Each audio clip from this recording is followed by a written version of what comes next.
it's always funny, and no offense, Kevin, my classes tend to attract a lot of women. I was going to say, what yeah. are you? Kevin and Aaron are in great. That's why I came. Aaron wasn't planning on You're coming. He said, responsible. oh, I wanted to I have an leave. hour. I don't feel one. Outnumber me. So good for you guys for being here. My name is Mindy. I do the agent attraction and the recruiting for this company. I have been in roles similar to this for 15 years. I have been a sales coach for a little over 10 years, which is wild because in my eyes I'm like 30. Right? And so, aren't we all? this is I was thinking about this class this morning, and it's funny because this is like what I know like the back of my hand, and how for the most part I live my life in my career and do my job. But I was thinking it's like the not so sexy part of real estate, right? It's do you want to sit like in where some of you can write? Or, Oh, sure. Yeah, just go ahead. Don't worry about getting in front of anybody or anything like that. The front row is not forbidden. But it's like I said, it's the not so sexy part of real estate, right? We love to go to the classes with like the hacks, and we like to go to the classes with like the social media and the quick fix and all of these things. But Andrea is here; she's a coach. We've got Kevin, who's been in the industry a long time. We have Kim, who's been in the industry a long time, and so this is what you have to do, though. Right, so this what I teach is sort of like the great differentiator between an agent that will get by and maybe make enough money, and the ones that will absolutely kill it, right? And so there's nothing wrong with having a real estate license to get by and for vacation money and for personal things like that. I coach people like that, and there's nothing wrong with being the opposite and being like, what can I do, with this? And so this stuff I'm going to teach today is stuff likely you've heard, but whether you've been in the business, a couple of you, the ink's drying on your license, which I love you for being here. So awesome. Or you're a veteran. This stuff is always good to revisit, right? It's not what you guys love the most, but it's what you have to hear. So let's just get started.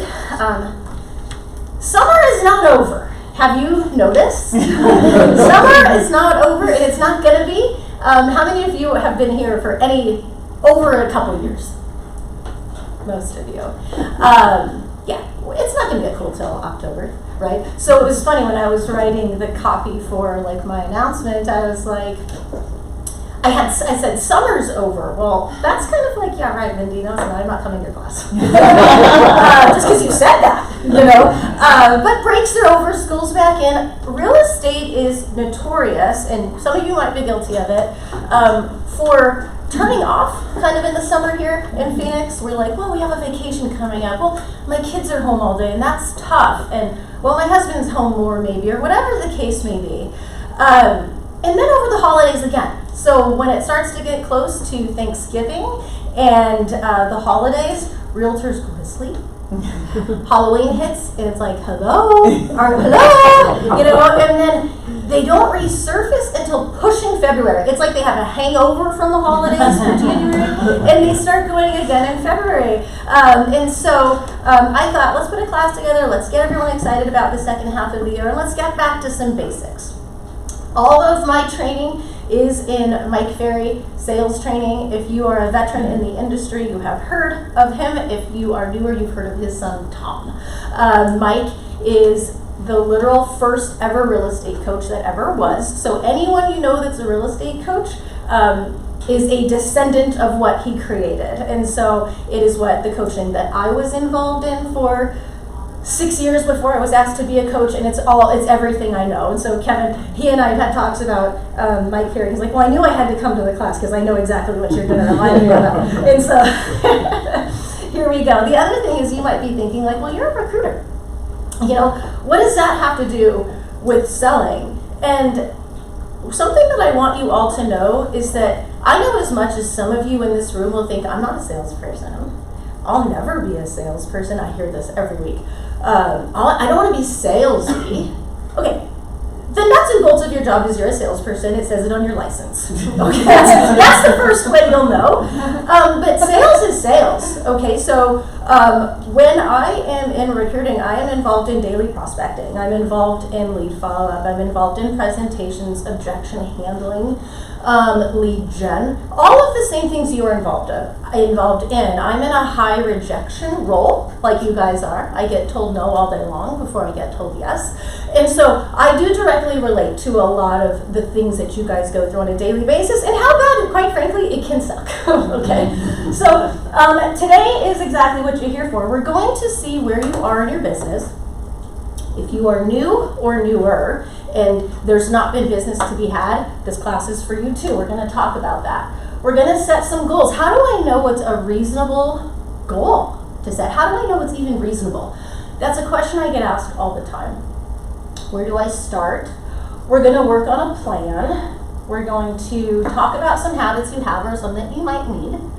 And we're going to learn about how to get some skills in the last slide, how to stay motivated. Here we go. Okay, so where do you start? So if you guys are in the business and have been for longer than Tara and Marisa, I want you to just get out a pen. And I want you to write down how many closings you've had year to date. So from January to present day, how many closings have you had? If you are an experienced agent, I'd like you to note how many of them were buyers versus sellers. So how many closings you've had, and if you are experienced and have been for a while, listings versus buyers. The reason I say that is because usually when we're newer, we attract buyers, which is great. Buyers pay us the same amount of money for the most part. So especially since the buyer broker debacle, we've all actually started to make more money. How much money you've earned year to date?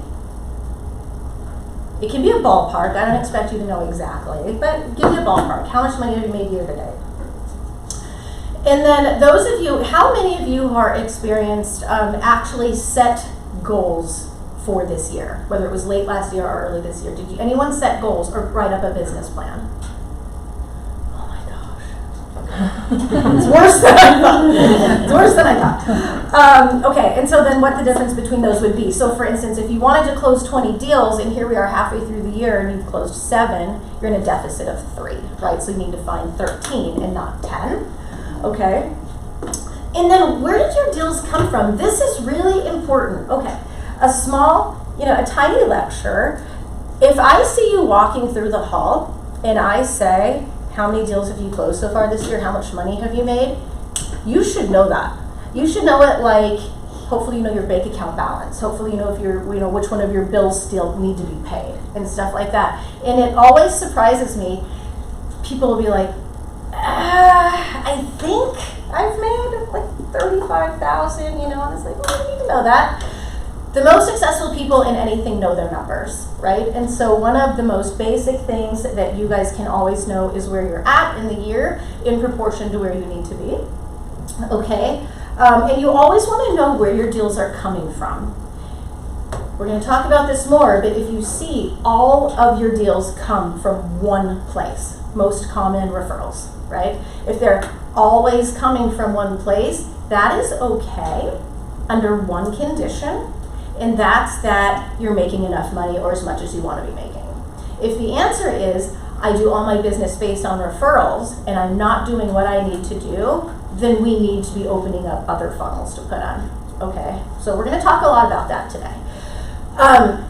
If you're an experienced agent, I want you to take inventory for a second. What have you done exceptionally well this year? Like if you're like, man, I've been getting out and doing 2 open houses a month, 4 open houses a month, great. Maybe you're like, every one of my past clients has gotten a birthday card this year. Great. What have you done well? I'm sure there are some things you've been doing well, and what could you be doing better? What could you be doing better at? We can't create a skill development plan if we don't know what skill it is you want to sharpen. Okay, so we're going to talk about being intentional with a development plan for yourself. We all know that real estate school doesn't teach us the ins and outs of our job. And so it becomes, and I don't like it, but good, bad, indifferent, here we are. It becomes your responsibility to actually get good at the job itself, which it stinks in a way, but luckily, I mean, you're here. But you're also at a company that is probably the top in the state for training. And that's why agents from other brokerages come to us for training, and it's one of the things we're most known for. So good for you for being here. Okay, let's talk about setting reasonable goals. So this is for everybody, okay? We have, 5 months, okay? The first question I always ask as it pertains to goals, because I am not a fan of a pie in the sky goal. I'm not. I'm a fan of a reasonable, achievable goal. And not that I'm a negative Nelly, because trust me, I'll be the first to up a goal if I see it's about to be surpassed or on track to be passed. I'll be the first one to make you of it. But how much money do you have to make, right? So those of you right now who have the luxury of being like, well, you know, I don't really have to do it, I kind of want to, that's okay, but you have a number too. There's a number that we all have to make for this to keep our license active to make sense, right? It's not free to keep an active license. So how much money do you need to make is the first question you want to ask. It's always the first question you want to ask. How much money would be nice to make is second, but not in your business plan. It's noted, like for instance, okay, I've got to sell 2 houses between now and January of 2026, but if I sold 3, I'd be able to do an amazing vacation with my whole family. Right? And so that's what I mean. And so when you have the what would it be nice goal, is I need you to be able to spend it. The reason is because I need it to mean something to you. If I go, hey Tara, do 20 deals this year, Tara's gonna be like, why? You know? And so Tara is not gonna try to do that because her brain doesn't attach anything important to that. But if she's got a picture of Hawaii and her husband and her kids standing there, and it's like we didn't go into credit card debt to do this and all of these things, that is a tangible thing that she can look forward to and then count on and stay excited about. Right now our average price point is about $417,000 in the greater Phoenix area. I know some of you, depending on where you work, could be a little higher than that, and that's great. Average commission at 3% would put you at about $12,500 before taxes and expenses, okay? So that's the number I like you to use. So if you need to make $24,000, I use even numbers, $25,000 in the next 5 months, you know you need to sell 2 houses, right? That is the way you will always goal set, okay? I need to make, so next year when we're goal setting, I need to make $80,000 a year for this to make sense. You're going to divide it by your average price point, and that's going to be the number of deals you need to sell. Don't set a goal based on units unless you're already very successful. So for instance, my clients that are year on year selling 35, 40 houses a year, I'll let them do units. I'll let them go, gosh, I've never sold 50 though. You know, and I'm like, cool, that's a good goal. But do you see how it means something to that person as opposed to someone who's never come close to 50, right? We joke here at my home group because sometimes the owner says, you know, I really want you to recruit 100 agents this month. And I'm like, sure, well, I want to recruit 1,000. They're all silly numbers to me, you know what I mean? They have to actually mean something, and you have to attach them to something. If you are a brand new agent or very low producer, so I would consider that, you know, less than 3 deals a year, I don't like to let you set a yearly goal of more than 8. Your average realtor, and it's probably a number I should have looked up, ChatGPT for you too, but a realtor that does 10 deals a year is doing pretty good. Right? It's at 25 or 12.5 each, right? Do I see a brand new agent do more than 8 deals a year? Yeah, I do. Is it common? It's not. So I like to give you trust me, if we're 4 months, 5 months into the year, and I see you're getting close to that, I'm going, hey, we're changing your goal, you're gonna do 12, you know? And so this is why we do this. This is why we monitor this, so we know when to turn levers in our business. The goal to pretty much everything I coach on is being in and maintaining control of your business. You don't want to wake up every day and see what happens to you in business, to see if your phone rings, to see if someone responds to something. We can't control that. Look at those like bonuses. The things that come from what we can control are wildly more important. Wildly more important. We don't want to let our business be happening to us. So right now, you know, I would like you to envision or write down that number for you. What numbers you actually have to do to feel like on January 1st, okay, this is worth it, you know, or to be on January 1st, crap, those association dues are due and I'm not doing anything, right? So it's like the make or break. So once again, good for you for being here. Everything starts and ends with time management, right? We only have 24 hours in a day. The most experienced and successful realtors have the same amount of time as someone who has 0 going on, okay? So I want you to think about that. You have to start with putting a doable schedule together. And every single person in this room is in a different place in their career. So you will not copy schedules. You will not look at someone next to you's schedule and go, gosh, my week looks really different. You have 2 totally different goals. You have 2 totally different lifestyles, circumstances. One of you might have kids that you still have to take care of. One of you may be like me and not have much to do outside of work and have a lot of free time. But that is what it is. So this is the thing that an agent will struggle with the most. Who has heard, and I don't like that they tell you guys this in real estate school all the time, but they do, the dropout rate or the fail rate of a real estate agent, right? It's like monumental as opposed to who succeeds. This is one of the great differentiators. The second one I'll talk about soon is the ability to manage time. Okay, so a lot of us are used to coming into work, a boss saying, be here at 9, you can take a lunch at noon, and you need to stay here till 4, 5, whatever. We go into real estate and we become our own boss. And that is the worst part about the industry. It is the reason we get in. I put the realtor curse. Your freedom from a boss usually equals freedom from consistent income. Okay? So we all get in for the freedom. We all get in for the malleability of our schedule and our time, and it's the reason we're out of the business shortly thereafter. How many of you, your alarm goes off like at 5, and you become an expert negotiator? Like you are like the top, like you're like O.J. Simpson's attorneys when negotiating. I should sleep. I went to bed late. Haven't been feeling good. I exercised really hard. I should turn off my alarm and just sleep for 2 more hours, right? We become, you can't negotiate with me at 5 a.m. Like, let me tell you what.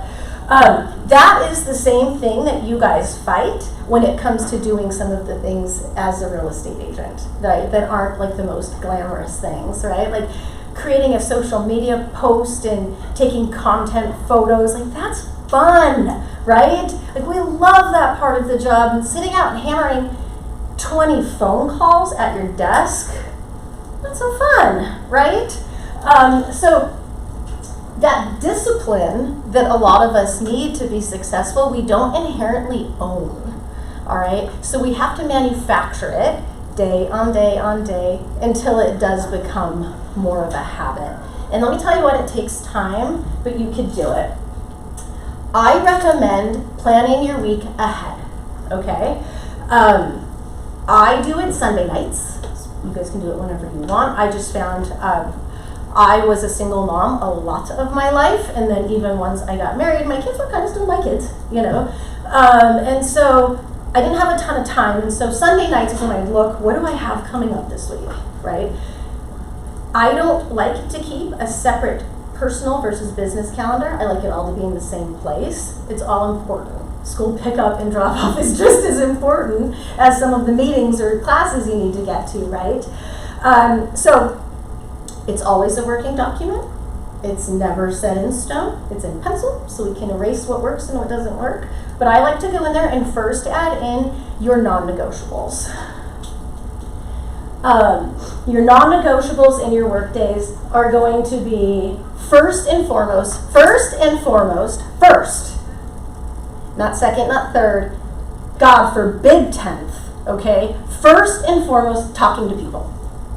All right? We have to be talking to people every work day. Is every day a work day? Heck no. I am not a fan of working 7 days a week. I'm not a fan of calling a real estate agent, bless you, and their voicemail saying, I work 24/7, you know? How many of us have heard that on a realtor's voicemail? Right before they say, hang up and text me. Usually they say, I work 24/7, but text me if you need me. No one's productive 7 days a week. No one, not anybody. No matter how good you think you are or not, you need to have days off. My recommendation is a non-negotiable of 1, but I like 2 days off better. So that's up to you. I find when we give ourselves more of a finite time to work, we are more likely to focus and get it done.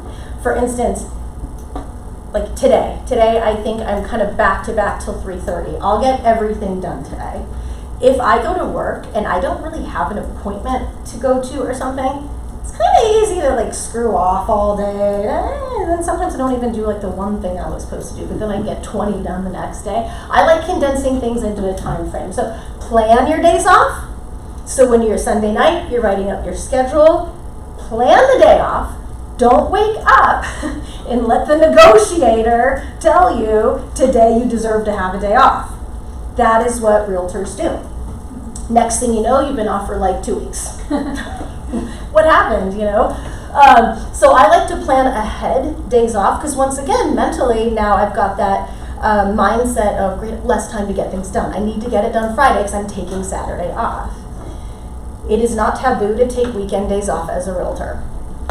Okay, my top producing client is in a tiny town in Mississippi. She is on track to do 135 deals this year. She has 3 kids under the age of 10 and a full-time assistant. She has to be home by 4 o'clock every day.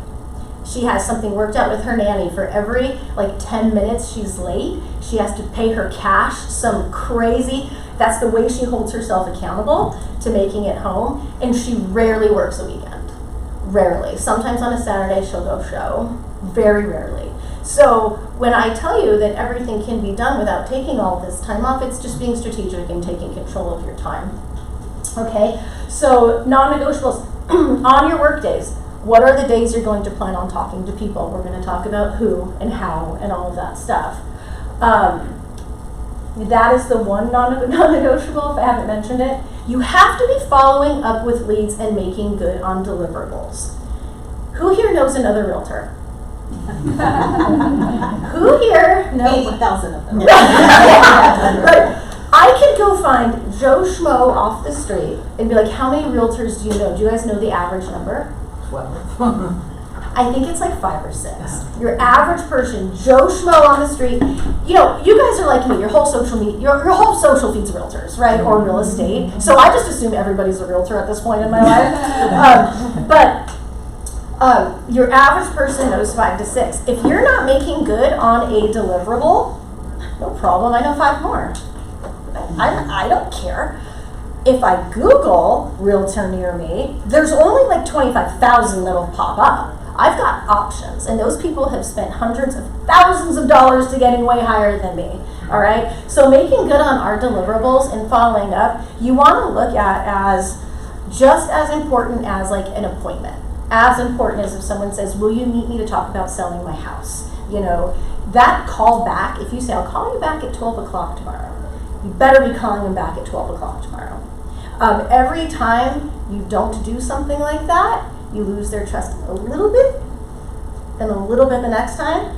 And we are asking them to trust us with the largest asset they own. I am not using someone that I can't count on to do that transaction for me. So look at it that way. You need to be following up with people and making good on your deliverables, whether that's a comp, whether that's a home valuation, whether it's just getting back on, I had a conversation with my lender to answer that question you had. Whatever it is, you need to be getting back. If you're bad at looking at a calendar all the time or living off of a calendar, set alarms in your phone. That's fine. I'm a big fan of like your Apple Calendar, your Google Calendar, something that wakes you up and shows you on your watch or on your computer time to call somebody. Big fan of that. You need to be planning some kind of new agent development or experienced agent development. We have Andrea in here. Andrea's a coach herself, and she's here with you guys. We never stop. We never stop doing that. And at the end of this presentation, I'm going to talk a little bit more about it. But another great differentiator between someone who's lower producing and someone who's really high producing is you'll always see them in classes. You really will. You'll see them in masterminds. You'll see them still practicing scripts. My clients have been in the business years and years and years, and they're practicing scripts every morning with like either their assistant or whether they have a phone call with someone every morning. And so we all think that we're all going to get there and we're going to arrive, right? We don't arrive. Because if you've been in real estate any length of time, you know that as soon as you kind of have it down, they're going to change it on you again, right? Buyer broker agreements, right? Market conditions, so as soon as we kind of think we've got it down, boom, like we get slapped in the face. So you've always really got to have something in your plan, and that doesn't have to be every week. You don't need to be in classes every week.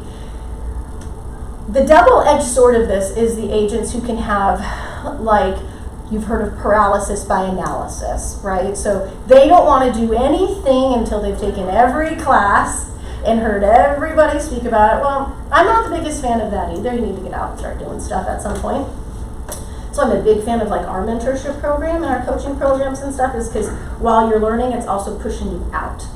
So you need to do both. Then of course, staying organized, file work, stuff like that. If you don't have files to work on and manage every day, that's okay. We'll talk about how else you can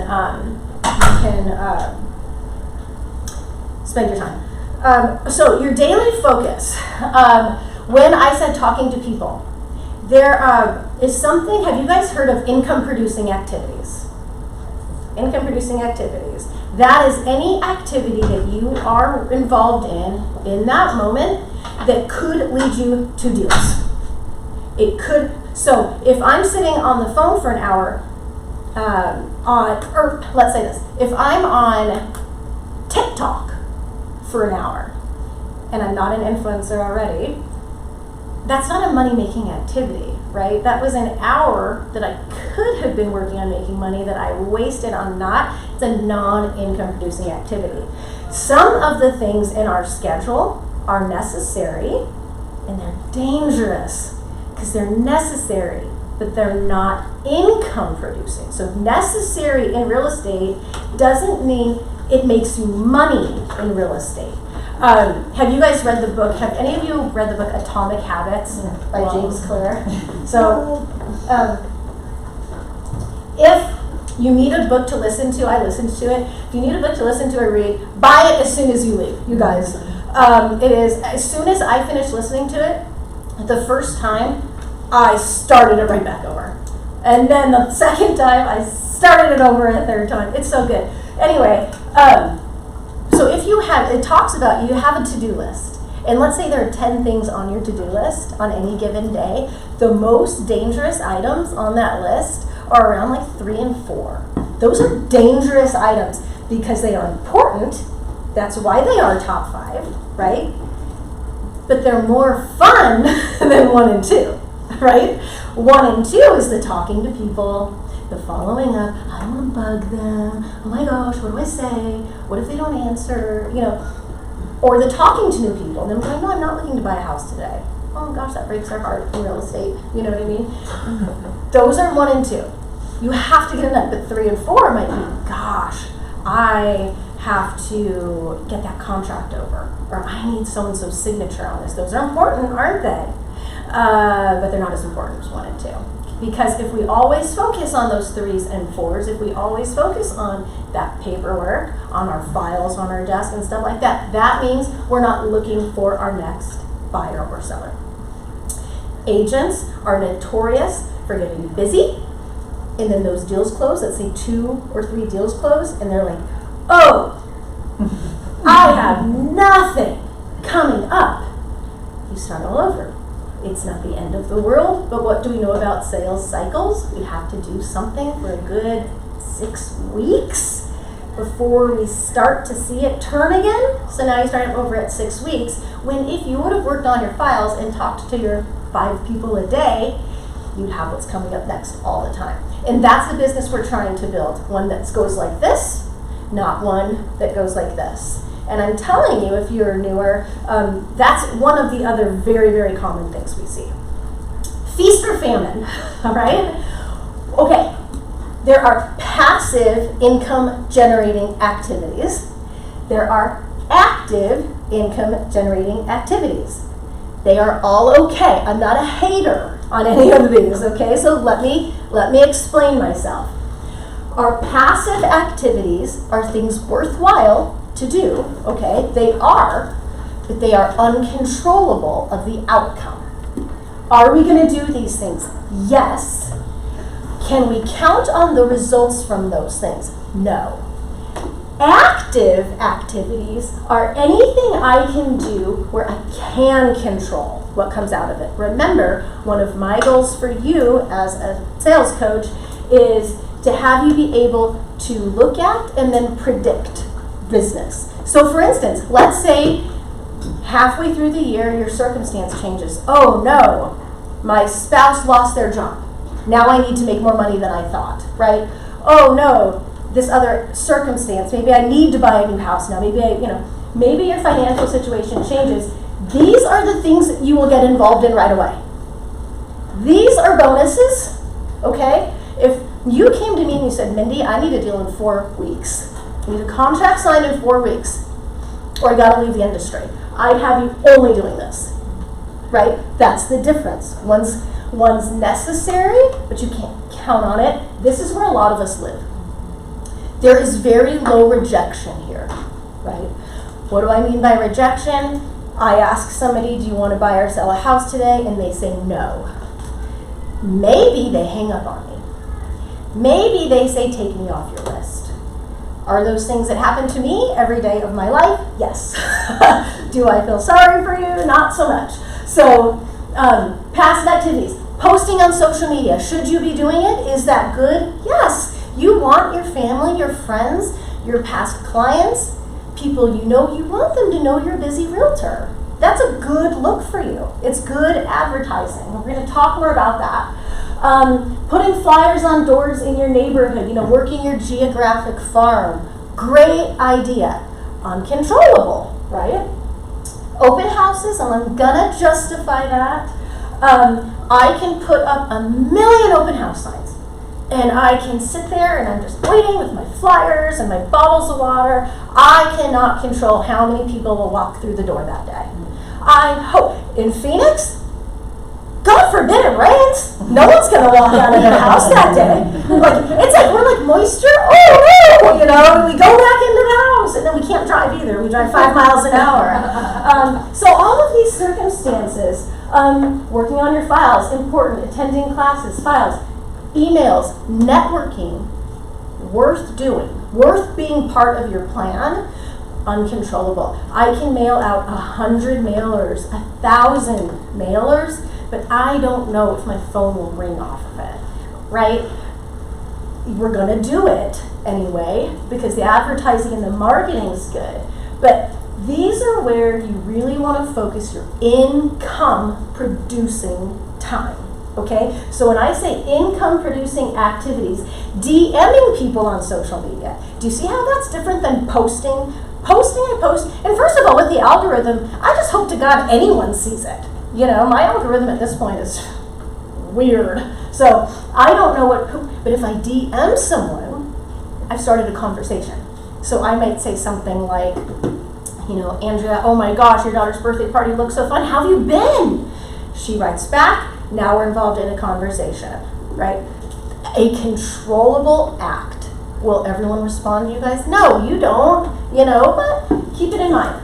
Knocking on doors in a neighborhood instead of just flyering. Who here has ever knocked on doors for business? Who still does? Case in point. If you, this is sort of an old school, and what I teach, you could call it that, but everyone I coach does these things, and they're all, well, my lowest producing coaching client does 30 deals a year. I've coached her for 5 years, and she's never done less. They'll door knock, right? If you want to get rid of almost, if not 100% of your competition, go knock on a door, because no one's doing it anymore, right? Post-COVID, people started to be more responsive at the door, because we weren't used to, we were out of the habit of, first of all, seeing humans, but having conversations, right? So post-COVID, this is hanging on. I have a client in Florida, he's a kid. When I say he's a kid, he's like 22. He suits up in a suit and tie every single day because he needs to make himself look older, and he wears glasses that he doesn't need because he wants to look older, and he does nothing but knocks doors. He has sold year to date 11 houses from nothing else. So if you guys, I'll make a case for it, but there are ways we can do that to where it's not annoying. It's not the solar panel guy coming to your door, things like that. Although I do have a story. So I've been coaching on this stuff, like I said, all these years. I was in my house. This is like 2 years ago, making dinner. Dogs barking, someone knocks on my door. And I'm like, and I am who I am, so I respect it, right? So I'm always going to answer. I'm like, well, let's see how good this person is, Same with cold callers. I kind of do say, like, good job, I'm not interested.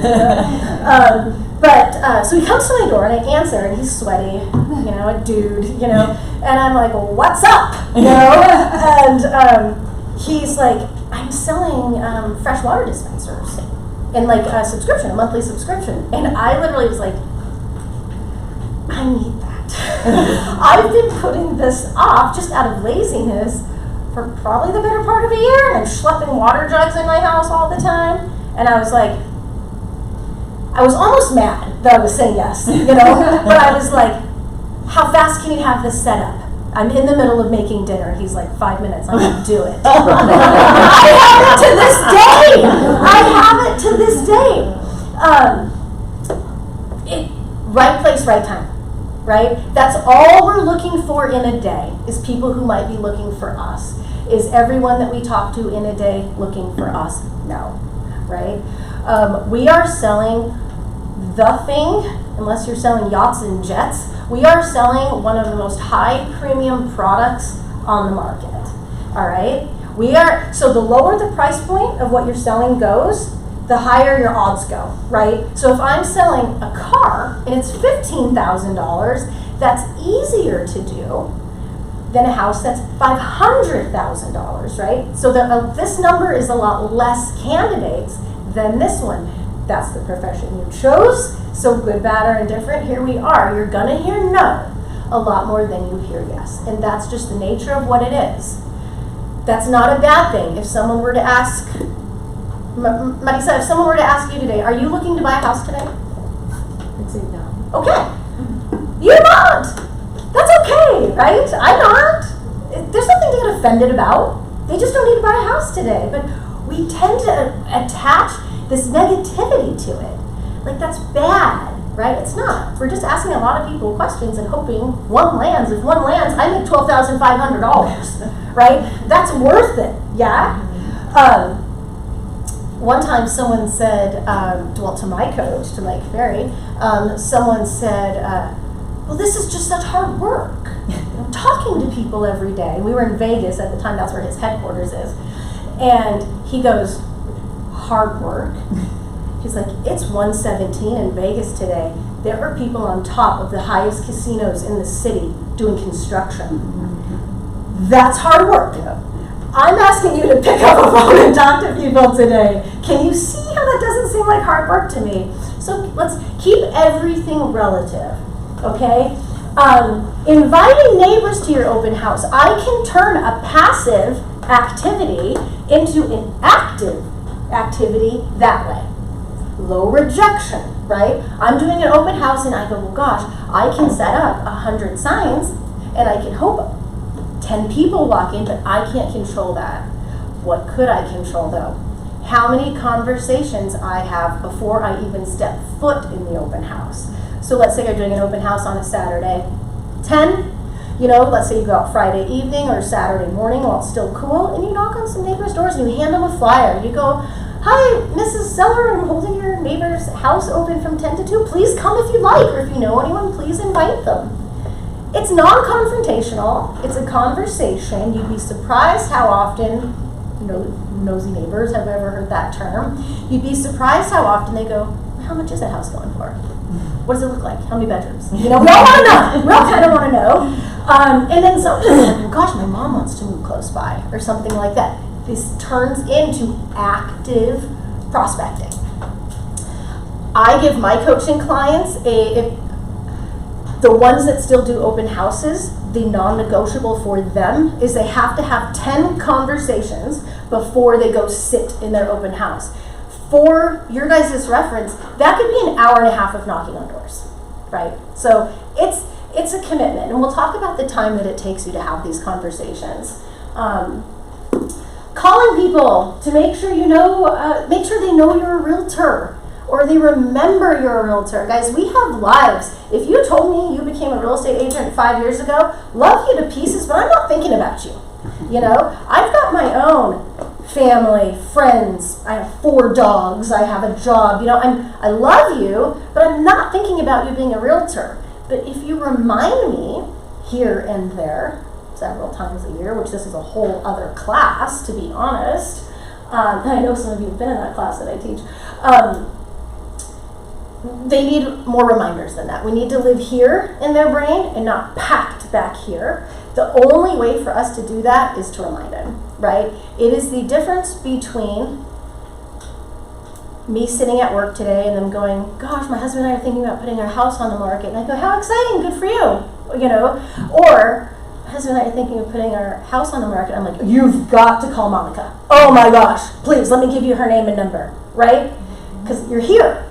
You're not just back here where I'm not thinking about you anymore. So that's an active income-producing activity. The people you already know count. That's great, right? Calling expired listings, working notice of defaults, probate lists, births or deaths, divorces, stuff like that. Title can help you turn your geographic farm from a passive into an active activity. Check with your title rep. They can show you, based on your farm using AI, who tends to have some behavior that looks like they may be looking to sell soon. Okay? So let's say you flyer the neighborhood, but then you go knock on those 5 doors, and maybe you leave them something a little bit different, right? You can still play dumb and not say, oh, AI shows your look, you know what I mean? But it can turn a passive activity into something that you have control of. So does everyone kind of sense the difference between the two? Because I haven't hammered it in your head long enough. If you guys want to work expired NODs, probate, for sale by owners, that is the most skilled kind of prospecting we do.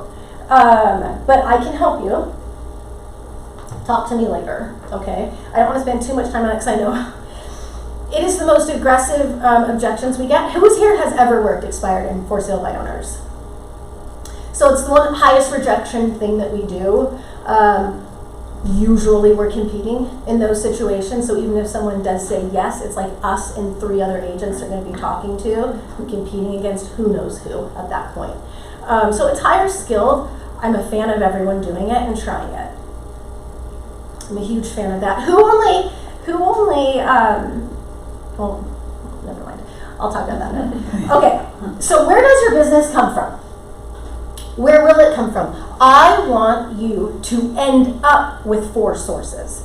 So right now, who has 2? Who has maybe family and friends and open houses, or social media and something else. Who has 2 or more currently? Good. So I want you to start wherever you are. If it's 1, I want you to add 1 today. If it's 2, I want you to add 1. I want you in a perfect world to have 4. 4 places I am working purposefully every week,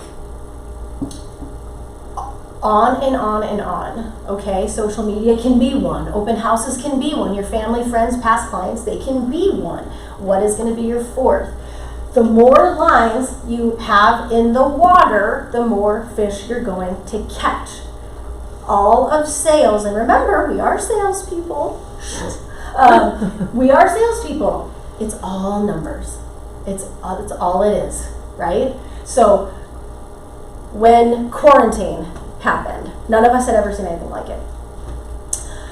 If you have done your whole business on the open house, you were SOL, like you could not do that. What am I going to do, right?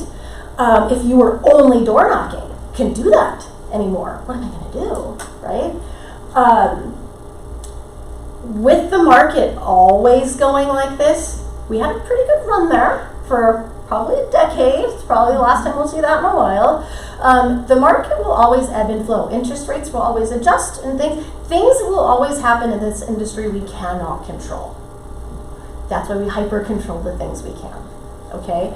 If you had 4 sources and they said can't do open houses for a little bit, I'd be like, cool, gonna go double down on expired listings. You know? You can't knock on doors anymore, cool, I'm gonna double down on my family and friends and my past clients. You always know which levers to turn depending on where the market's at, but you have to have the levers to start with, right? So something I want you all to leave here thinking about is that 1 source you can add. Don't leave here with 1 source and add 3 more. Do not do that. I'm a really big fan of gradual, sustainable growth. So think of 1 extra thing, thinking that you want to build up to 4. The 4 may not be what you're thinking are your favorite things. That's the thing, right? If you would have told me, when how old was I? 27. If you would have ever said you are going to be a cold calling maniac, I would have been like I don't think so. You know, and I hated it, and it was the stupidest thing on the planet, and I would be borderline in tears while I was doing it. What do you know? All these years later, it's one of the top things I do, right? What we end up good at isn't always what we like. Those are 2 different things. When it starts making you money, you will like it, right? Once I can attach an outcome to that, it becomes more enjoyable. I associate a purpose to it. I'll do this painful thing because I know it gets me here, right? And then as you start tracking numbers and stuff, you'll start to know what that's like. I have to tell us another story. I keep picking on poor Kevin. Kevin was with another company, and I had been calling him and blowing him up, and then following up and whatever. And he asked me one day, "Have you ever heard of Mike Ferry?" And I'm like, "Oh, yeah." And he's like, "It's funny because I'm very familiar with that style of selling, and you behave that way." And I was like, well, that's kind of like an enormous compliment. You know what I mean? That was a clincher right there.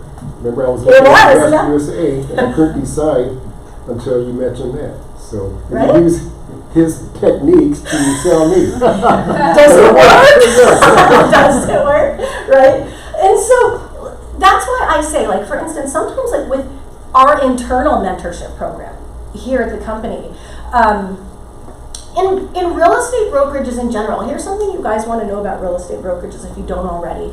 It takes a lot of work to get you to sign the dotted line to join, right? It's very rarely is it like they just fish jumping into the boat. Usually they have to go find them, right? So on the brokerage side, we're very careful to not annoy people and to not tell them maybe even the truth sometimes. You know, like you come to me and you go, "Gosh, Mindy, I'm really struggling," and I can't go, "You're not doing anything.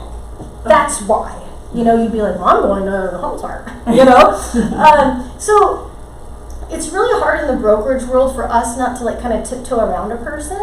I want to caution you though, like when you start working with a mentor or a coach or I'm going to ask you guys to have accountability buddies and all of that stuff. Don't don't say, I'm not gonna do X. I hear that every week of my life interviewing realtors. Every week of my life, I hear, oh, I'm gonna be the most successful, or I really wanna get from this level to this level, but just so you know, I don't pick up a phone. I'll never door knock. Some people, I'll never do an open house, right? What are you gonna do then? We have to talk to people. So my challenge to you would be to expose yourself to something that you don't know if you'll like, whether it's calling your first expired listings, whether it is knocking on that first door before your open house.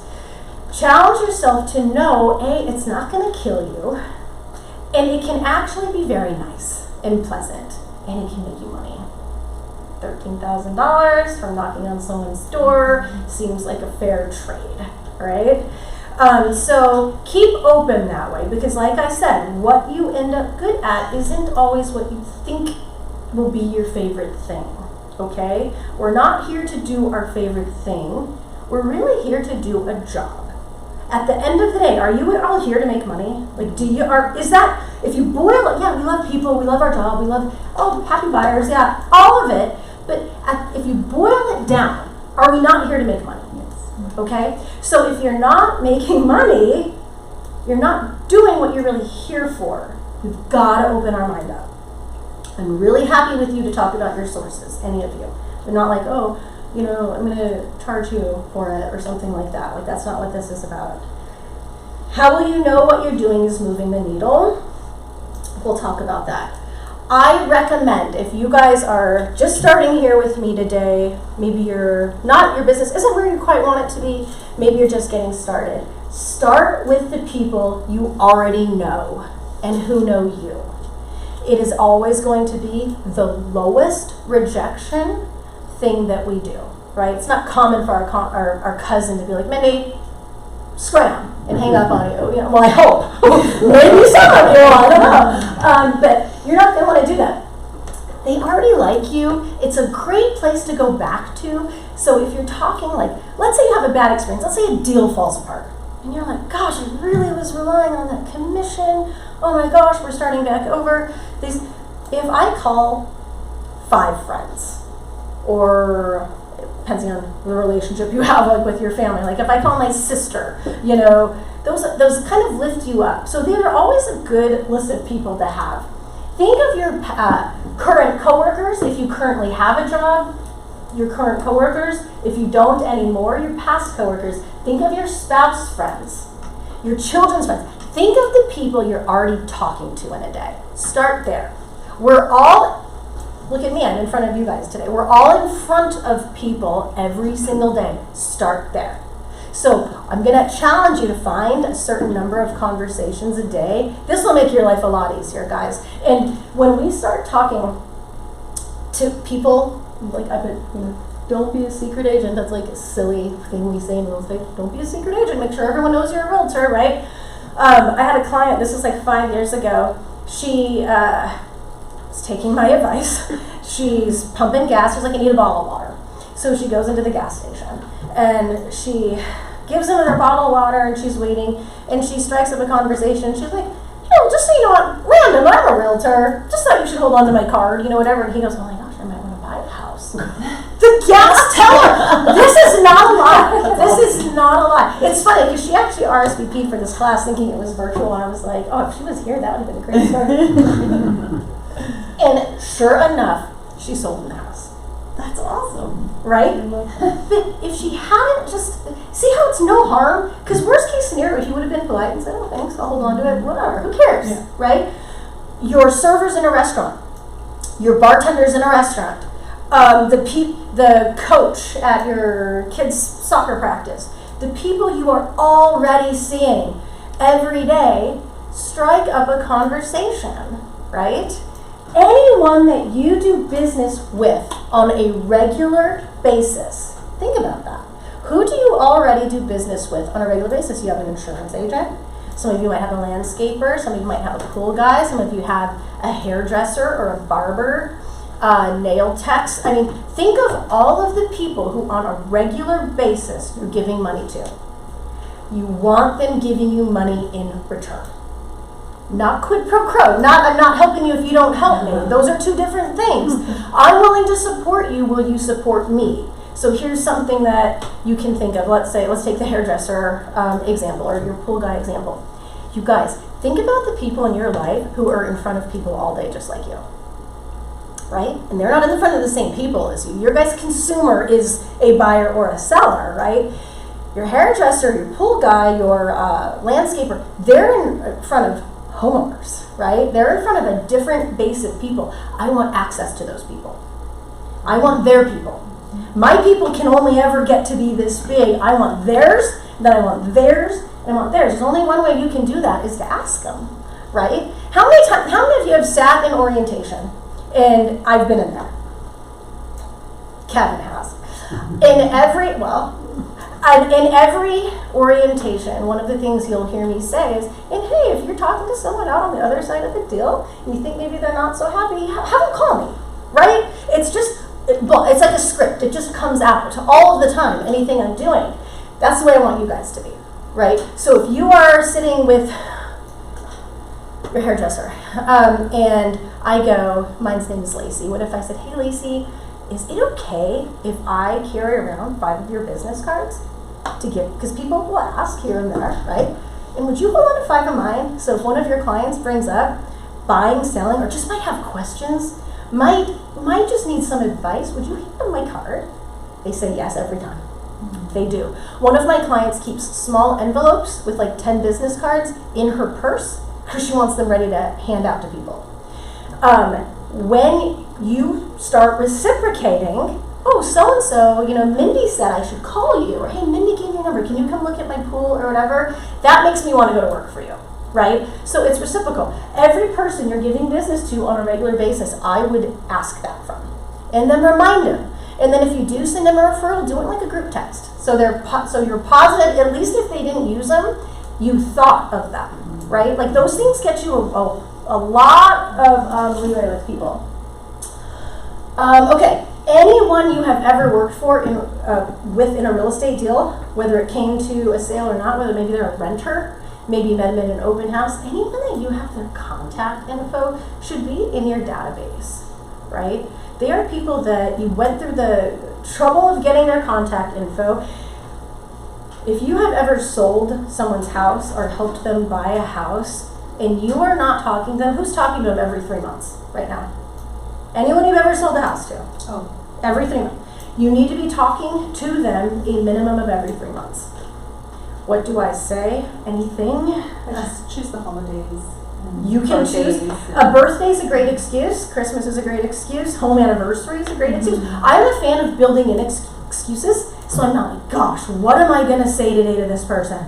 And you don't always want to be like, you have a buyer? Do you have a buyer for me? You don't want to be that way either. So I'm a big fan of offering value all the time too. And again, like this could be a whole separate class. Our goal, you guys, is for all of our business to be coming from this source, right? Our goal is for our phone to ring. Hey, Mindy, it's us. We're going to sell again. Can you come meet us at the house? Yes, thank you, right? That's our goal to get there. But if you are not there, it'll take you a little time of doing all of these things. If that is the only way, again, I'll reiterate that you are finding deals right now. That's fine if you're making all the money you want to make. If you are not, then that shouldn't even be half of the people. It should be 40% or less of your total deals in a year. Because that means I'm finding 60% and adding them in. And then finding 60% and adding them in and growing this thing to where, it starts working for me. It can take 5-7 years if you do it right. But it can be done. Okay? So the goal is to get this list as big as we can of the people we know and who know us. All right? That is our goal. That is one of your biggest goals, building your business. It is to get the people you know and who know you as big as you can, as fast as you can. And a lot of that is getting access to other people's lists, right? Even think about a spouse. So let's say I help someone buy a home. I would put the husband and the wife at 2 different slots in my database because the wife has her people, her sphere. The husband has his, and they've got some in the middle, right? But I want all of his, right? If you were to call my husband, he's a firefighter. If you were to call him today and be like, oh, you know, first of all, he's not going to answer his phone.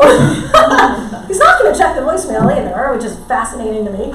But he knows a whole different group of people than I do. So if you only call me as a realtor, you're not going to get the full answer to who we might know. I don't know what he talks to on what he talks about on a daily basis. God only knows at the fire station. Probably not anything productive. Take advantage of working with the top independent office in the state. You guys chose this place for a reason. Like I said, we are known all over the state and probably soon to be the country for our training. We were partnered up with a national company called Fathom Realty about a year ago. They've started to syndicate our training nationwide because theirs couldn't compete with ours. Yeah, pretty cool, right? Yeah. So I'm being recorded right now, so hopefully this doesn't suck. So just kidding. Okay, you guys have access to thousands of agents. Right now I have over 2,200 agents at this company. At any given time, I have 3,000-4,000 listings on the market. If you want to hold an open house, you have your pick. First off, for those who don't know, you can get in our mastermind group on Facebook and you can ask, does anyone have an open house this weekend? A lot of times people are putting them up. Does anyone want to do an open house here or here? Sure, I will. We have signs you can borrow, right? You don't even need to buy signs. If you're in a neighborhood and you want to work in a listing in that neighborhood and you don't see it being advertised, you can call that agent and go, hey, maybe with my home group too, can I hold this listing open? Sometimes, no, the seller doesn't want that, but it's not that hard. It's not that hard, and usually the answer is yes. Usually listing agents do not want to hold their listings open, right? That's just the reality of it.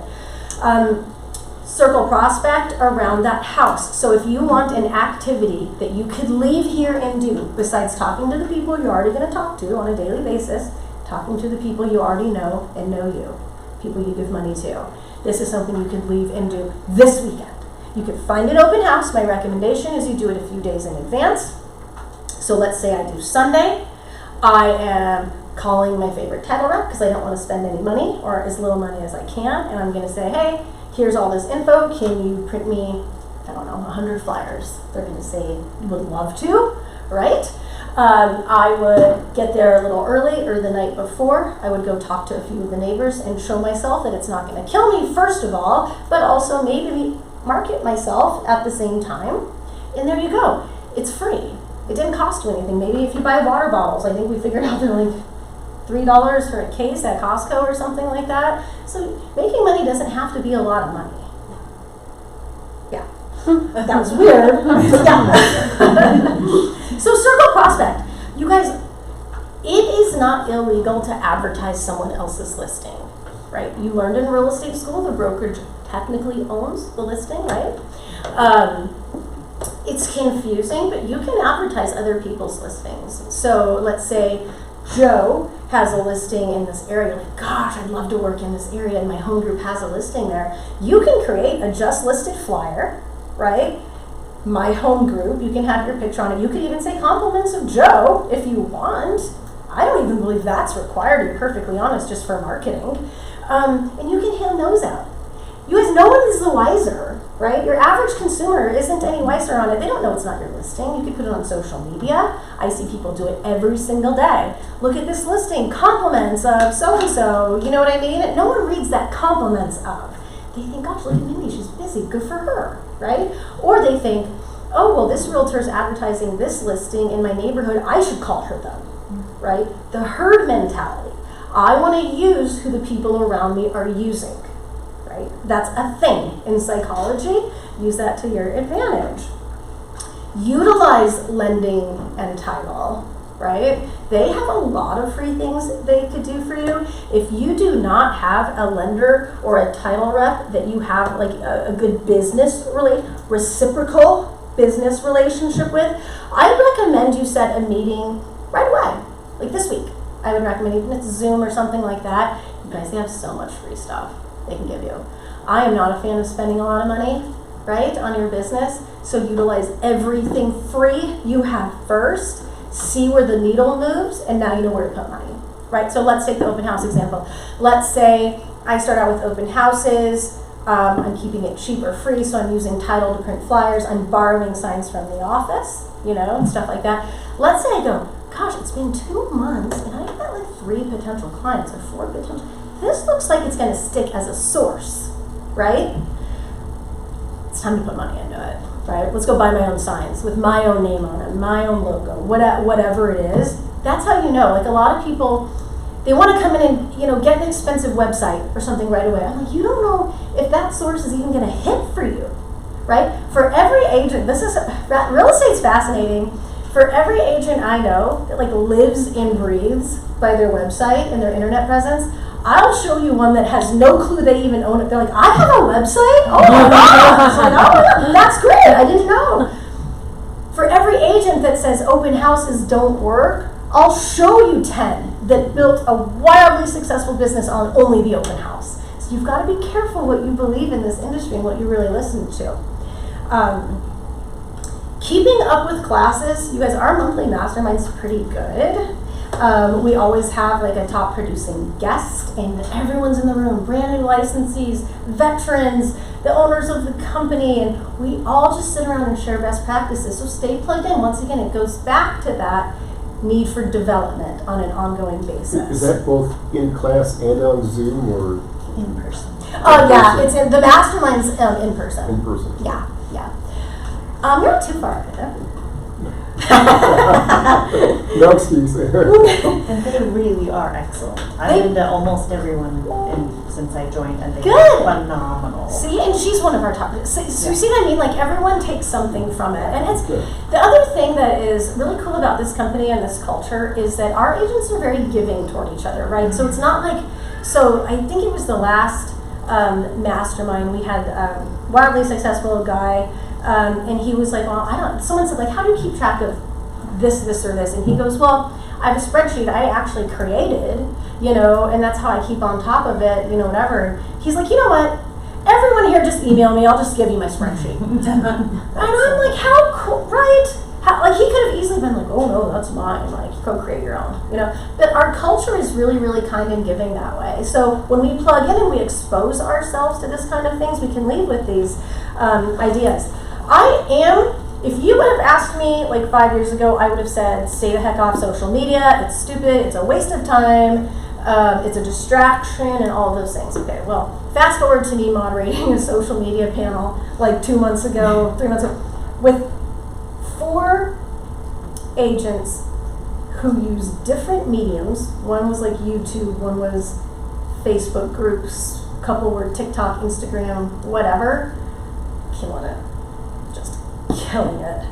They are spending a ton of time in it, right? They are putting videos out there and you name it. It's not my thing. It works. So this is what I will tell you. If you want social media to be a source, right? Well, on social media, but if you want it to work as a source, you have to be consistent. You have to. Take your average everyday consumer who doesn't really know much about real estate. Assume most of your feed doesn't know. I like to not treat people like they're dumb, but borderline over-explain to people who don't, like, not everyone knows MLS, right? Not everyone knows. So I'm always like, well, the multiple listing service, and I'll be like, do you know what that is? Cool, you do? Okay, But your average consumer, assume they're not in the industry and they don't live and breathe it like you do, right? So talk to them that way. Be consistent. If I'm your friend and I see you posting and going hot and heavy for like 3 months, and then all of a sudden I'm like, whatever happened to Mindy? Oh gosh, she must not be busy. Oh, business must not be going very well then, right? If you're gonna post, be consistent. You can use things like schedule them out. You can use AI for content. There's 100 things. Don't try to be like anyone else, be authentic. So the newest studies coming out on social media is we went so far, you guys all know this too, we went so far into being fake, right? That you're like, oh, everyone's a liar. Right? We're like, everyone's a liar. You're not that perfect. You're not that happy in your marriage. I just saw you get a divorce, the other day. Or, we've gone so far into fake that when people are authentic now, we like that. We like they stumbled over their words. We like they showed up with their bedhead, you know. We like it like, oh my gosh, you guys, the most embarrassing thing just happened, oh my God. You know, we are attracted to that. So I would encourage you that if it's gonna be one of your sources, put all of it in. Put the real professional stuff, the candid stuff, the no makeup if you're a woman, the bedhead, you know. Mix in that authenticity is, I guess, my advice to you, because that is what, like, the trend in, like, what's important to consumers. That's where that's going right now. We're swung out way too far fake, and now they want to see real. Okay. Again, don't rely on people seeing your posts. Don't. Don't assume their algorithm has you involved in it. Reach out and be active and intentional about the conversation. So have direct conversations with people. As a coach, if they respond to you and real estate comes up, I would say that conversation counted. Okay? The art of tracking, this is when you guys start to hate me, if you don't already. There's only one way to know if what you're doing is working. There's only one way. There's no other way. It's if you're starting to see something come from it, right? What activity am I doing right now? How long did I do it for? How many conversations was I able to have in this time frame? Did anything good come out of it? Leads. What's the definition of a lead? Somebody just yell it out. I have their phone number and email. I don't know. Okay? Some people think that. My definition of a lead as a coach is someone who may transact with you in the relatively near future. I'll give it 6 months or less. Like the company that I coach for says much shorter, like 10 days or less. I give people 6 months because let's face it, sometimes people are like, well, when school ends, or I'm waiting for this, or you know. So if you talk to someone and they indicate that they may buy or sell in the next 6 months, that is a lead. Okay? When we have lists of people, a lot of teams do this, it's my pet peeve. They're like, here's a list of 100 people, go call them. There are 100 leads you could call. They're not. They're 100 prospects. It's like opening up a phone book and calling 100 people, right? Leads are people who've indicated, yeah, I might transact. Okay? Did those conversations leave me closer to a buyer or seller, right? That's the definition of a lead. So let's quantify it. If I had 4 hours worth of open houses, I did 2 a week, let's say, so I did 8 hours worth of open houses. If I spoke to 3 people, let me see if if I spoke to 3 people in 8 hours and no leads came from it, would I gauge that as the best use of my time? Or if I could door knock and talk to 8 people and get 0, but I only spent 2 hours, was that a better use of my time, right? So we want to measure, and you have to give everything long enough. So if I could give you all $1 for the times I've heard open houses don't work, oh, you guys would all be rich, every single one of you. Meanwhile, you've got all these people going, I got rich doing that. You know, you've got to do it consistently for about 6 to 8 weeks before you do know if it's going to be one of your sources. People who got the panel of social media people said it was much longer than that. It was closer to like 6 months to a year of consistency, right? The things I coach on, you can get there faster because you get good fast, right? Social media is hard to get good at. Calls, door knocking, open houses, that's easy to get good at. You just have to do it a lot, right? So we have to track it, guys. So if I could just get you to go, next time I talk to family and friends, look at the clock, okay, it's 11 a.m. Okay, great. I'm gonna sit here and just call my people whose last name ends in S, right? Let's say it was 90 minutes. You know, how many people was I able to talk to in that amount of time? It doesn't matter if they say yes or no, or did I talk to X amount of people in that hour, right? What came from it, if anything, especially with family and friends, it won't always. You'd be surprised at how much it does, but it won't always. These are just things you really want to know. It's honing in on your numbers. If you guys want like number tracking sheets, that's what my coaching clients give me before our call every week. So the rule is the night before at the latest, their call, they give me where they went to talk to people, how many they talked to, and how many hours they spent on it, and then what came from it, of anything. I have that from all of my clients every week, right? So they literally, some of them sit manually with like old school, like check boxes and stuff like that. Others have apps and stuff like that. The reason I talk about this, because I know you all hate it, it's when I start seeing people's eyes glaze over, and I'm not going to do that, you know? Fun fact, if I'm on a podcast and I start talking about this, you start to see them drop off. In real time, like 100 people, 90, 85, like they're like, screw her, she was cool till then. But this is a fact. This is the cold hard truth. It's the fastest way to know what you're already good at, and it is the fastest way to get better at what you aren't. So if you give me, I told you my clients are giving you numbers, right? If you give me 6 to 8 weeks worth of your daily numbers, I can tell a story about your business. That's about all I need, is 6 to 8 weeks worth of just the days you work, how many people you talk to, where they came from, all that stuff. And I can either say, A, you're not talking to enough people. I can say, B, you're talking to plenty of people, but you're not generating enough leads. What's going on those conversations, right? If you're generating the leads, but you're not setting appointments from them, I'm like, it's a follow-up thing. She doesn't know what to say, right? If you're going on appointments but not getting contracts signed, you got a closing problem, right? But I can't help you with those skills if first I don't see the data, right? Your numbers will tell a story. Fun fact, I can tell when someone's lying to me about their numbers, right? They're like, oh, I talk to like 150 people a week. And I'm like, cool, you haven't done a deal in 3 months, so look at that.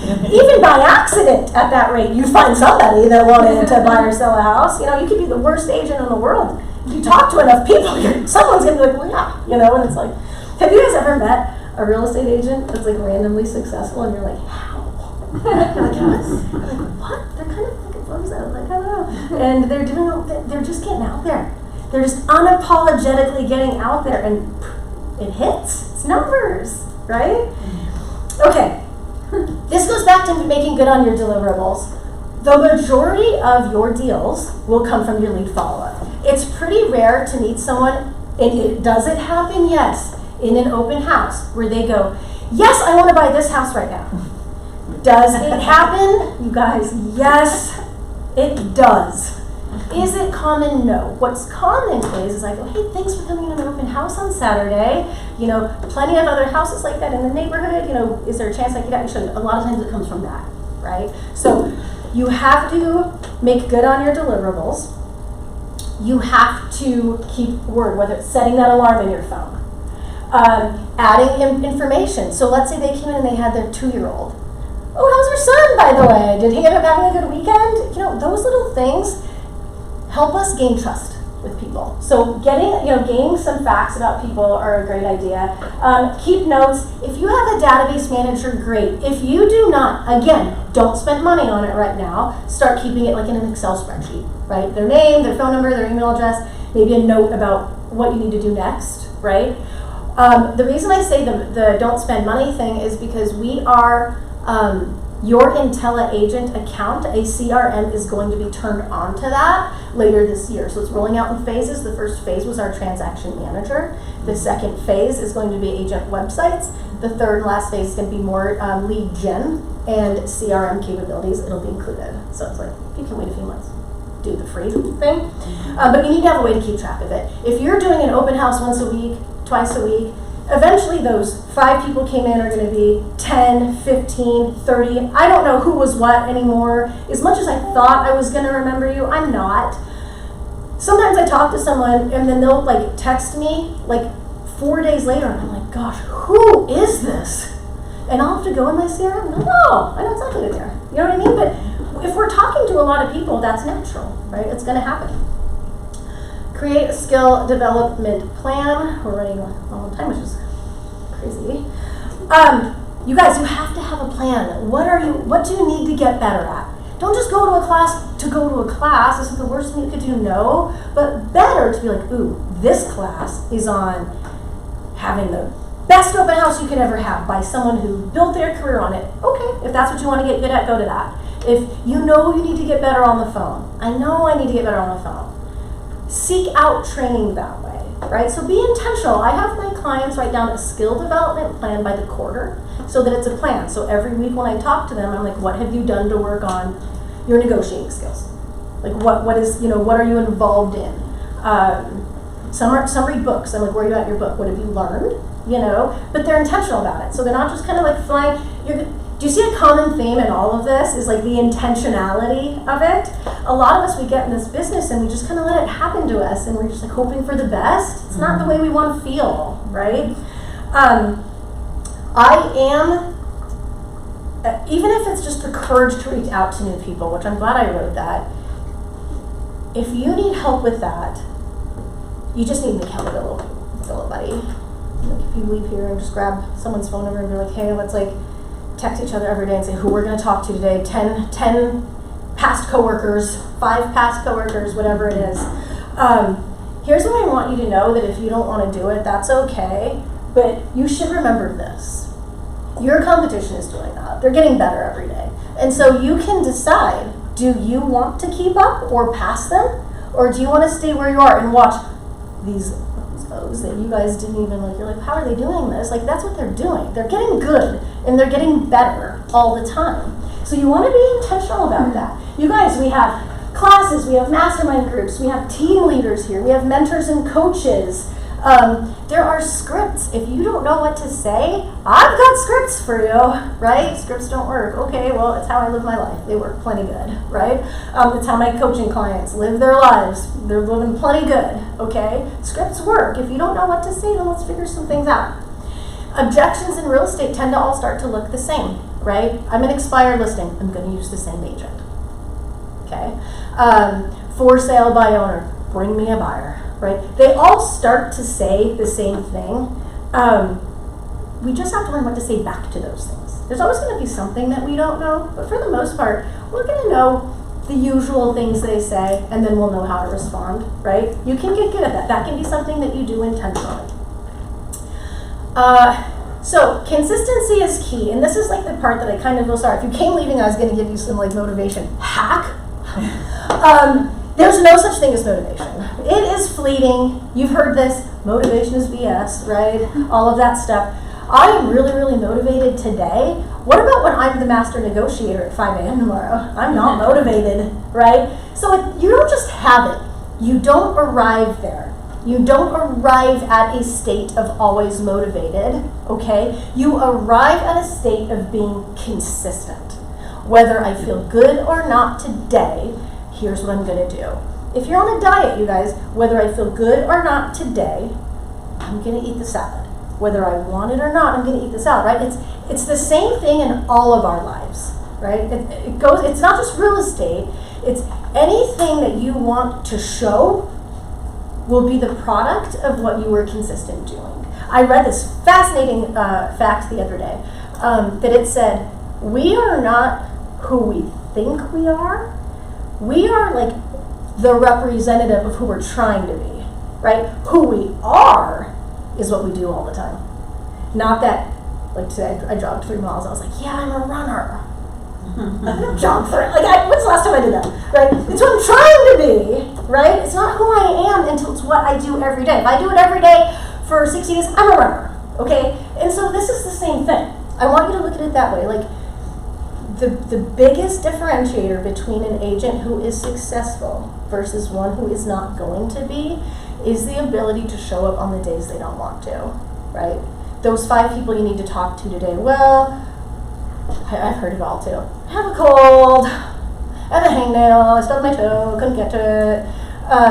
One person, I'm not kidding, this is true. 2 weeks before Thanksgiving, a woman realtor goes, well, I haven't done anything all week. And I was like, oh my gosh, why? What happened? And she's like, well, Thanksgiving's in 2 weeks.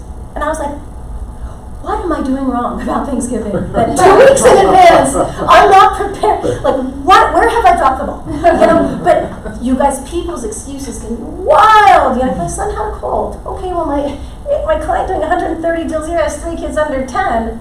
Do you think one of them doesn't have a cold probably all the time? You know, if we let that get in the way, right? And so motivation is fleeting. So we need to build in bumpers for ourselves. Whether that's, you guys want a real hack?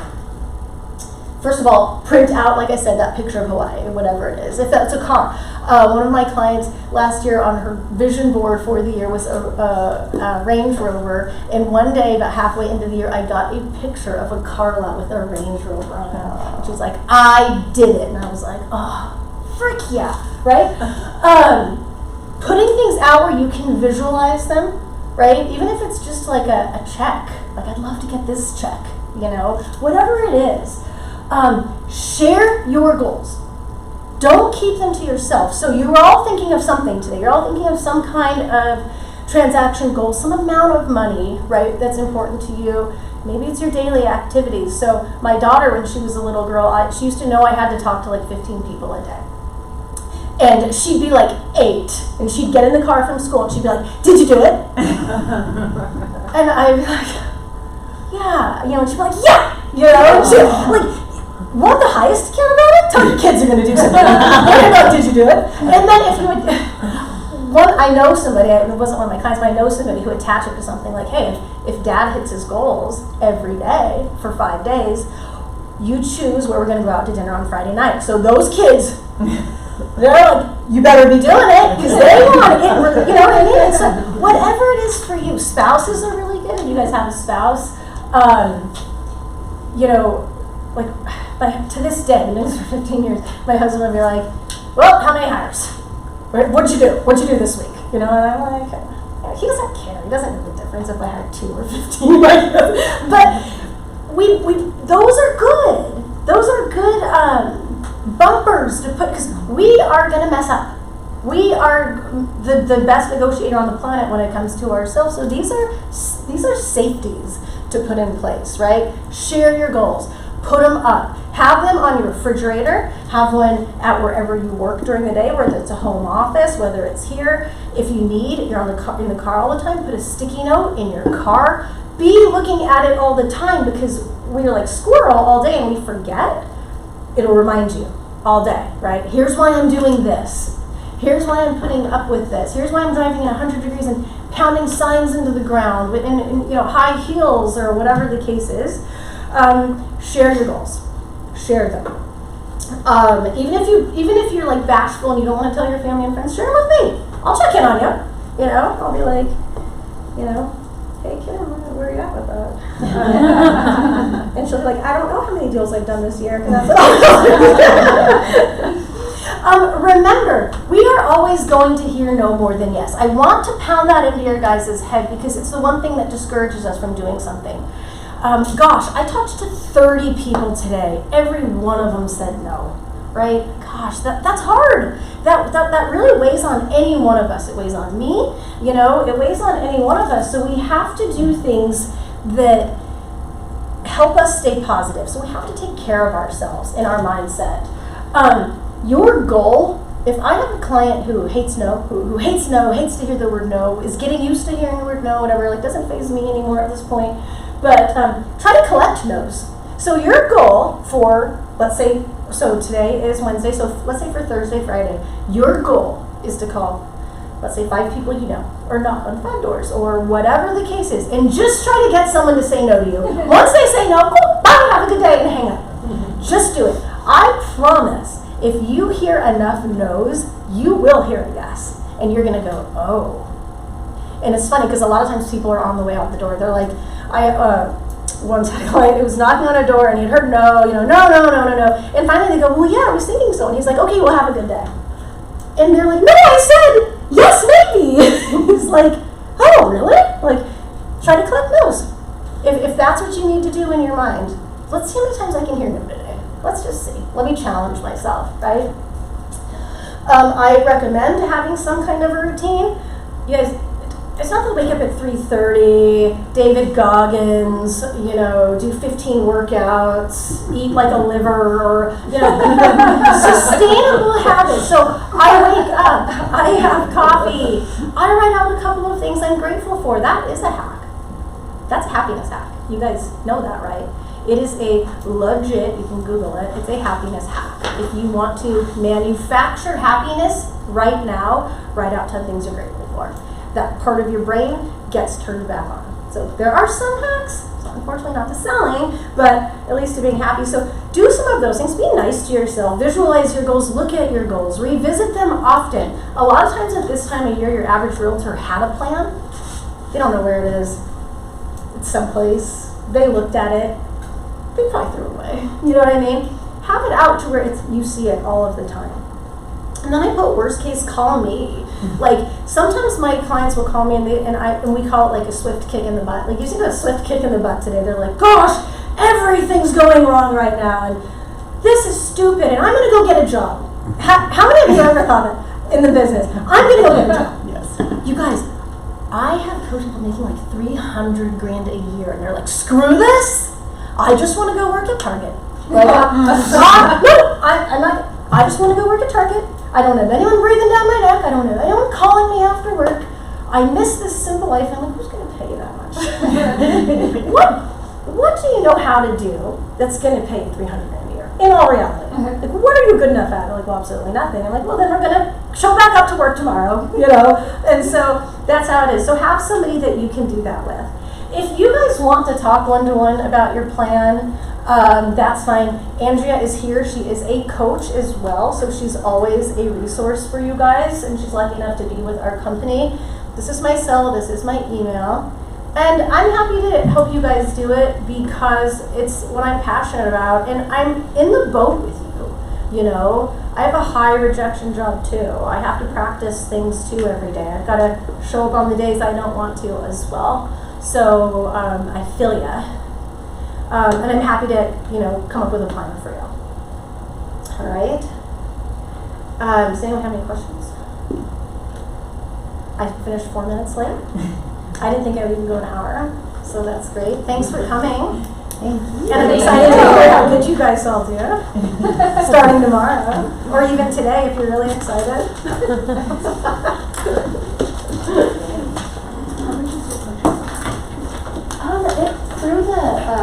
Through the program I coach for,